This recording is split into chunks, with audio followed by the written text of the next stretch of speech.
Babam danışmadı biləmdən bir 2 ay. İstəyirəm deyim ki, əgər o zaman testlər özümə müraciət eləsəydim, yəni məsələn 13 ya 14 yaşında, ehtimalən mən gedərdim vərzişə. Bilməzdim ki, sən şərifə yetişsən bu zərbləri ezar olur. Xətt payani də yoxdur. Axırda gətirələr boynuma medal salalar deyərlər, buyur sən muvaffaq oldun. Bu da deyim ha, bu cüsünə də ki, buradakılar bətər adamdırlar, məsələn DNA-lərindən.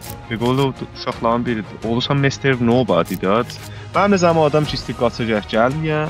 O adam ki, istəyir mənadar bir dənə rənci öz canına ala. O gəlib duracaq.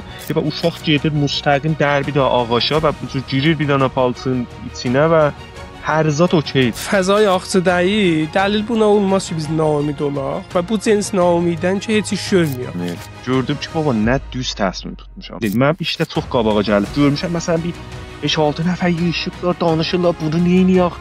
Eyvay bu böhran.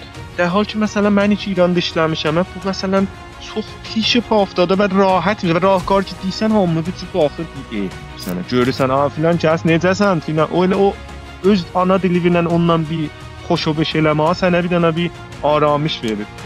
Bir dənə bir enerji gəlir bu dildən mənim üçün. Çünki əvvəlin dildir, şoxluq da çox böyük məsələdir etibarən. Təfəs əvvəli biz bu dil ilə biz bir dünyayı xarici ilə əvvəlin bu irtibat bərqərar eləmiş. Heç zat bunun yerini tutmayacaq. Yəni mütmənnəm ki, bir gün şərait behtərləşəcək, bir gün düzələcək biləxərə. Umidvaram fəqət. Umidvaram ki, mərdum İran üçün واقعا yaxşı mərdumumuz var və liaqətlərdə yəni bir rahat yaşamaq, rahat zindəqanlıqdır.